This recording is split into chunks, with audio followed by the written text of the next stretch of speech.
Prior to beginning the activity, please be sure to review the faculty information and disclosure statements, as well as the learning objectives. After listening to the activity, complete the post-test by clicking the Earn Credit link in the episode description. Downloadable slides and resources are also available. The following presentation is copyrighted by Medscape. No use, broadcast, or recording of this presentation or any part thereof is permitted without the written authorization of Medscape.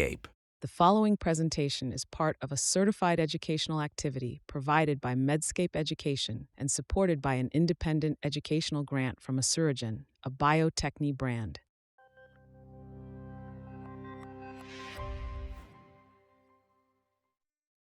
Hello, I'm Seth Wander, Assistant Professor of Medicine at Harvard Medical School and the Director of Precision Medicine at the Massachusetts General Hospital. It's my pleasure to welcome you to this program entitled ESR1 Mutation Testing in Breast Cancer, Setting the Standard for Personalized Oncology. It's my pleasure to introduce my colleague, Dr. Dennis Segroy, who's a professor of pathology at Harvard Medical School and the Executive Vice Chair of Pathology at Massachusetts General Hospital. Welcome, Dennis. Thank you, Seth.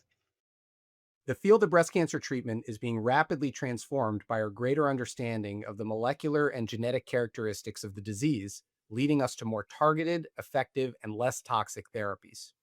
Today, we're going to shed light on endocrine resistance and how ESR1 mutations affect the treatment planning for metastatic breast cancer. So, Dennis, let's start with the concept of ER positivity. What is it, and how have we traditionally defined this for patients with breast cancer?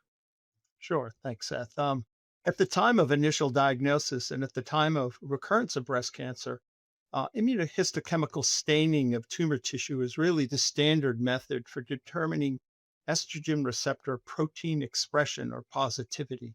The stained tissue is then examined under a microscope, and we use a semi-quantitative system that evaluates the proportion of tumor cells as well as the intensity of the staining.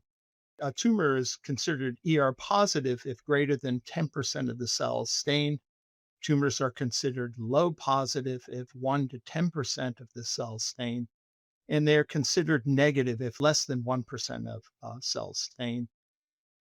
As you know, estrogen receptor positive tumor growth is driven by estrogen binding to the estrogen receptor, and disruption of that pathway is really the mainstay of treatment in both early stage and the metastatic setting. Tamoxifen, which blocks estrogen from binding to the estrogen receptor, is the recommended anti-endocrine therapeutic agent for premenopausal women who are ER positive, HER2 negative. While aromatase inhibitors, which block the production of estrogen, is the recommended therapeutic agent alone or in sequence with tamoxifen for most postmenopausal women. Great. Thanks, Dennis. And what would be your thoughts about the definition of endocrine resistance writ large, and why are ESR1 mutations emerging as a critical biomarker in this space? Sure. Endocrine resistance occurs when estrogen receptor positive tumors become unresponsive to our endocrine therapies that are designed to block estrogen signaling. There are various mechanisms of resistance that include activation of alternative growth factor signaling pathways, alterations in cell cycle regulation, epigenetic changes, and most notably mutations in ESR1, which is the gene that encodes for the estrogen receptor protein. Mutations of ESR1 represent the most well-characterized mechanism of endocrine resistance.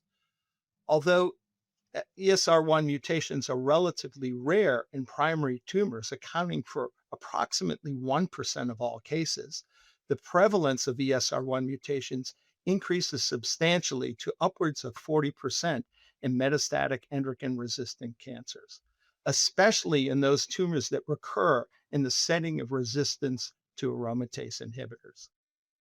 A recent study out of Milan has shown that estrogen receptor ESR1 mutations are less frequent in invasive lobular versus invasive ductal carcinoma, and these mutations occur less frequently in younger ER-positive breast cancer patients.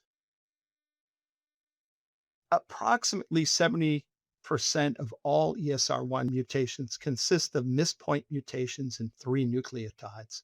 Importantly, these mutations lead to a conformational change in the estrogen receptor protein, resulting in estrogen independent constitutive transcription of ER regulated genes. In essence, you have estrogen independent signaling and growth.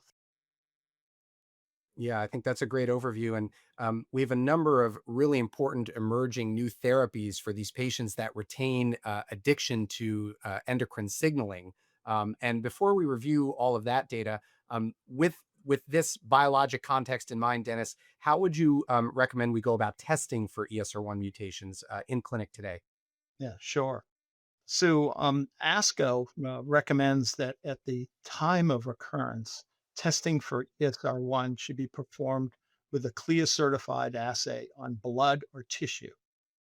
Studies have shown that liquid biopsy reflects tumor heterogeneity more accurately than tissue biopsy, and that it is more sensitive in picking up mutations than tissue biopsy. The two most common methodologies employed to detect ESR1 mutations are next gen sequencing, which is a massively parallel sequencing platform, and digital droplet PCR. Both of these have advantages and disadvantages, and I'll go through that now.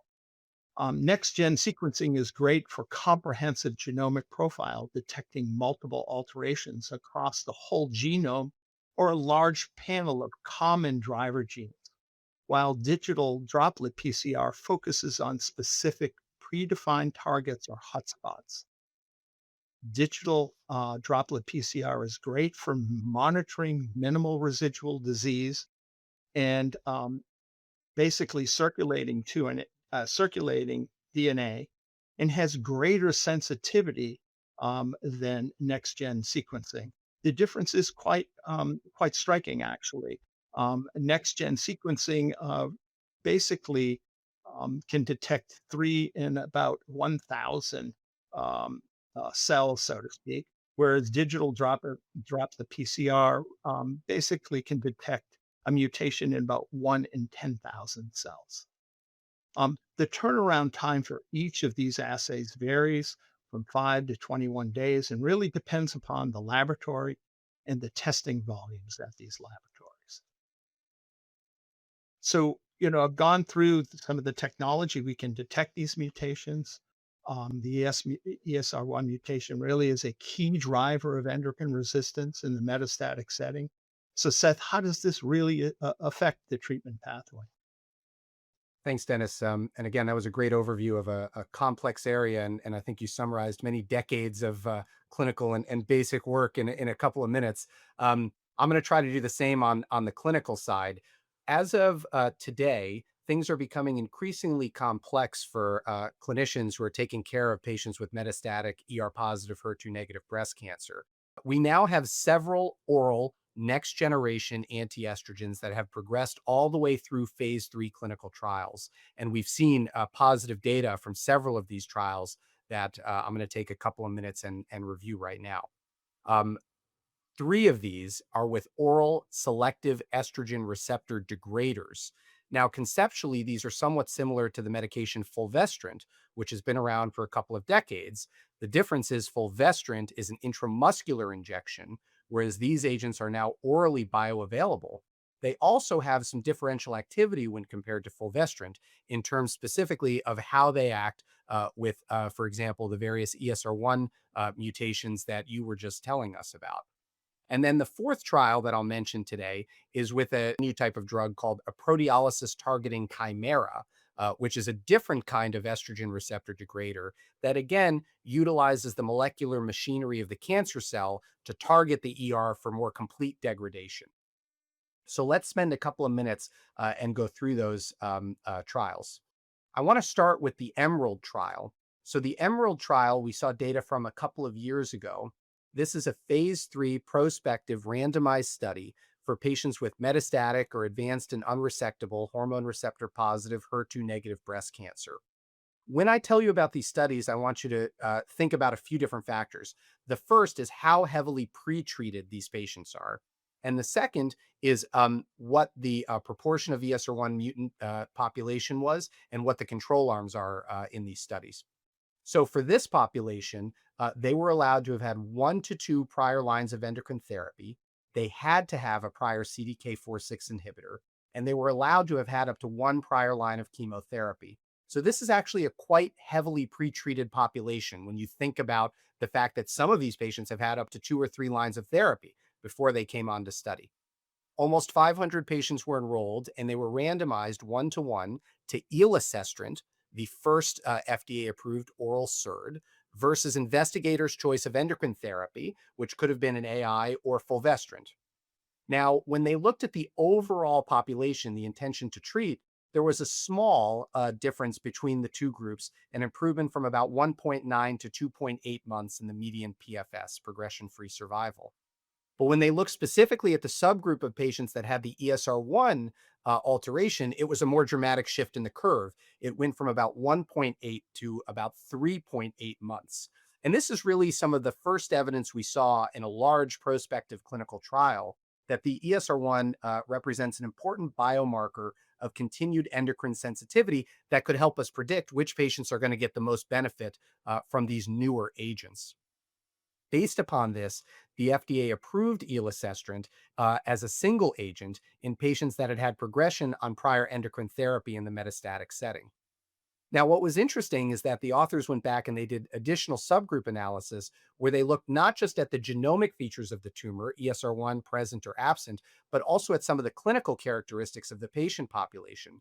And they saw that for patients who had ESR1 alterations and a longer duration of treatment on the first line endocrine therapy and CDK4/6 inhibitor, meaning treatment for at least a year on the first line therapy, the curve separated even farther. Now we're actually looking at improvement from about 2 months in the traditional endocrine control arm up to almost 9 months in the intervention arm with elacestrant. And so for most of us in clinic, we're thinking about using elacestrant in those patients who progress on frontline therapy with an aromatase inhibitor and a CDK inhibitor, who have an ESR1 alteration, and who also had a prolonged prior duration of benefit, who did better on their frontline endocrine and CDK4/6 therapy.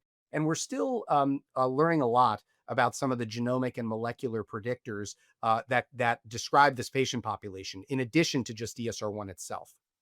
I should also mention these drugs are very well tolerated, as you might expect, mostly low-grade toxicity. We do see perhaps some GI toxicity that we're not used to seeing, for example, as you mentioned, with the aromatase inhibitors or tamoxifen.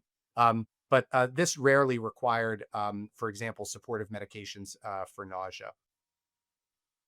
So we have elacestrant in clinic right now. Let me turn to another study where we saw data last year from the EMBER-3 trial. So this is another prospective phase 3 study, a similar patient population, but slightly different. So here, when we're thinking about sort of comparing the populations, these patients had to have progression on a first line endocrine-based therapy, but they didn't require prior CDK. And only about 60% of the population had had progression on a prior CDK inhibitor. So that's already quite different from Emerald, where we had 100% prior CDK4/6 progression. These patients were not allowed to have had prior chemotherapy. So this is a more limited amount of therapy compared to what we just discussed.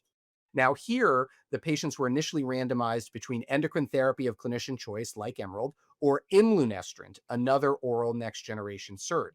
They later added a third arm, which was imlunestrant plus abemaciclib doublet. And again, the primary endpoint was progression-free survival.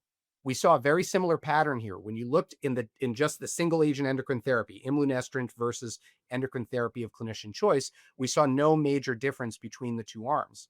But when you looked at the subgroup that had the ESR1 mutation, you started to see the separation.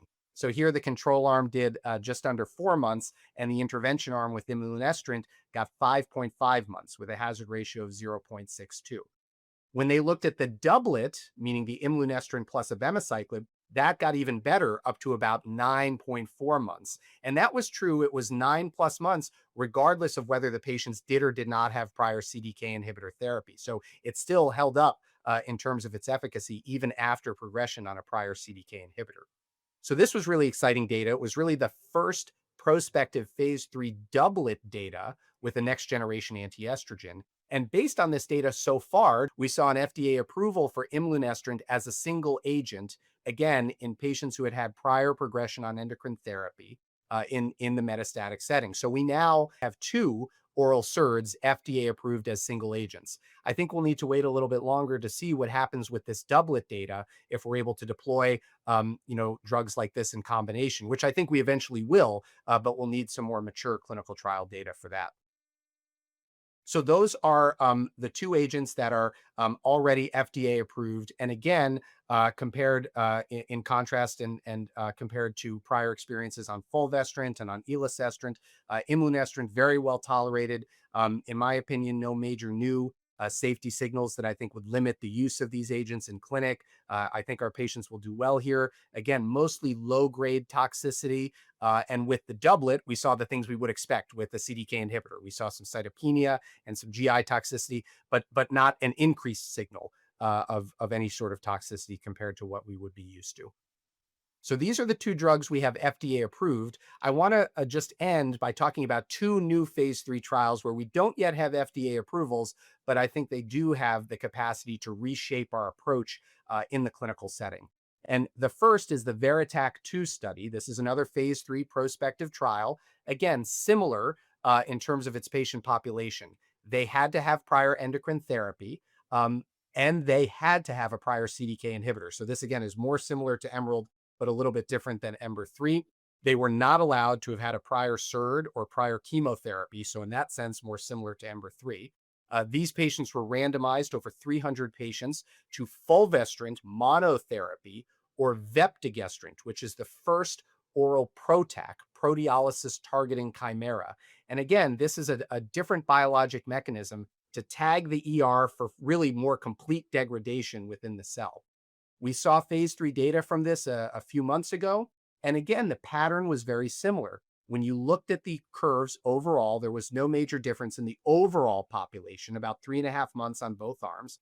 But when you looked at the curves in the ESR1 mutant subpopulation, you saw that shift and a more significant improvement from about 2 months in the control arm to 5 months in the intervention arm, with, again, a hazard ratio just under 0.6. So very similar pattern. Again, there's something, as you had mentioned before, Dennis, about the ESR1 mutation indicating more endocrine sensitivity, even though these patients have developed resistance to conventional endocrine therapy like an aromatase inhibitor. They are still somewhat addicted to the endocrine pathway, which is why these newer, better drugs, I think, are carrying more clinical benefit here. And again, the first oral PROTAC, very well tolerated, low discontinuation rate. We saw some fatigue and some transaminase elevation, but I think all of these side effects will be manageable compared to our experience on other anti-estrogen agents. And we'll be able to take a look at the safety data here. And then finally, I want to end with a really interesting and provocative study called the SERENA-6 study. So SERENA-6 is really unlike any of the 3 studies we just talked about. SERENA-6 took a population of patients who were getting first-line therapy with an aromatase inhibitor and a CDK inhibitor. And they were monitored, as you had just mentioned, with liquid biopsy for the emergence of ESR1 over time. Now, they were following these patients. They were checking them every 2 to 3 months. If they developed an ESR1 mutation on the blood and they had no clinical or radiographic progression, they were randomized to either continue the aromatase inhibitor and the CDK4/6 inhibitor, as would be standard of care until there's clinical radiographic progression, or to make an early switch. They continued the CDK, but they switched the aromatase inhibitor for camizestrant, which is another next generation oral SERD. So they screened over 3,000 patients. They detected ESR1 mutations in about 550 of those patients, and they randomized over 300 of them to the switch strategy. So there was no clinical radiographic progression. Half of them made an early switch to a next generation oral anti-estrogen.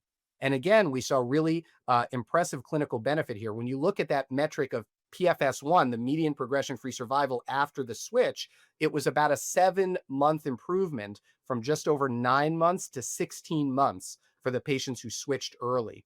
Now, we need to see more mature data for PFS2, meaning what happens later when the patient goes on to the second line of therapy, and for overall survival. But here, I think this is a really important proof of concept study and really delivers upon the promise of precision medicine and precision oncology, where we're able to actually detect the resistance of the emergence of these resistance mechanisms in real time before there's any symptoms, before the patient is having any clinical deterioration, and intervene in a targeted, personalized way. And I think that's really important. They did present data for time to deterioration in global health, quality of life, that really favored the switch. The patients who made the switch early did much better in terms of their quality of life over time. The median time to deterioration was just over 6 months in the control arm, but 23 months in the patients who made the early switch. So I think that's really impressive here. The safety profile, again, very favorable for the combination here. No new toxicities in terms of the CDK inhibitor.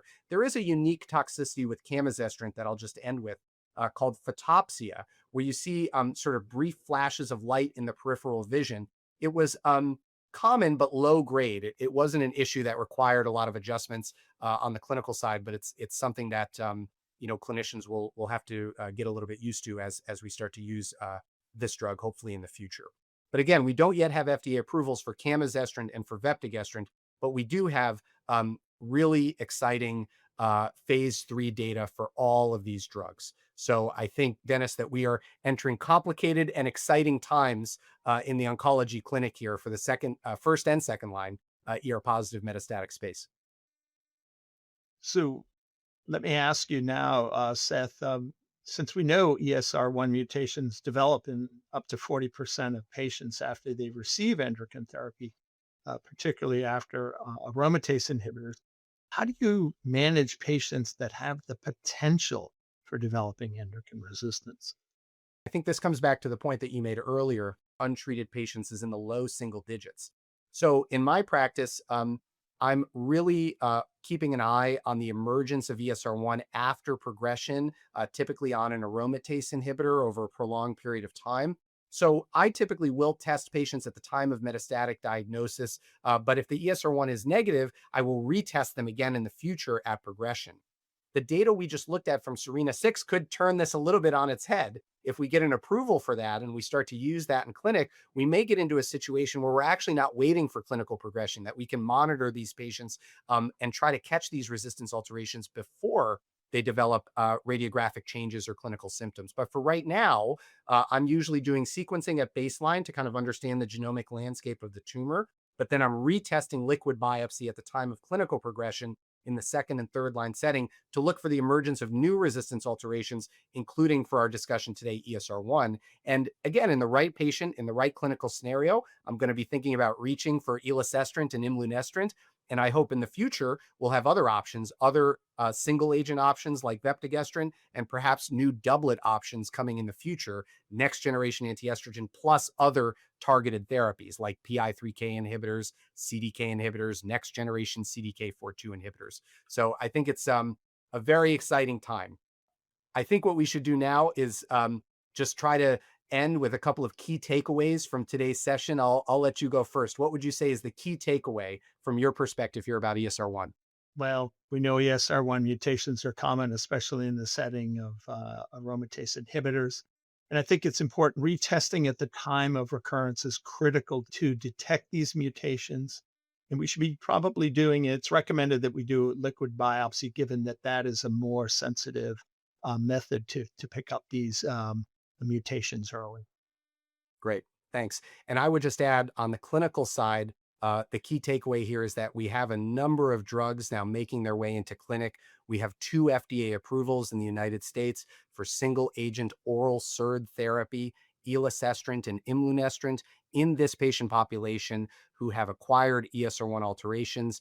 We should be checking, as Dennis mentioned, at the time of progression on aromatase inhibitor therapy and thinking about this new expanded arsenal of therapeutic option. So Dennis, thank you for this great discussion today. And thank everybody for participating in this activity. Please continue on to answer the questions that follow and complete the evaluation.